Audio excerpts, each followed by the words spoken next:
Меѓународниот фолклорен фестивал Истибанско здравоживо, кој годинава се одржува по 34 пат, ги собра на едно место фолклористите од вкупно 18 ансамбли од Македонија и ансамбли од 3 континенти – Европа, Азија и Америка. Фестивалот започна со големото дефиле во саботата на отворената сцена во Истибања, а продолжи со традиционалното зажнејување на уризот. Во вечерниот термин се одржаа танците на народите на плоштадот Ангел Винички во Виница.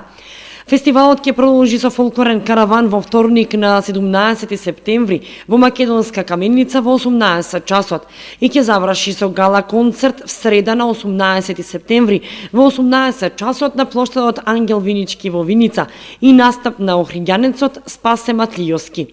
Во програмата и посета на Скопје и слободно време на учесниците за посета на културно-историските знаменитости. А на 17 септември сите фолклористи ќе го посетат музеот Теракота и Виничкото кале. Организатори домаќин е фолклорниот ансамбл Китка од Истибања, а генерален покровител Општина Виница и градоначалникот Ивица Димитров.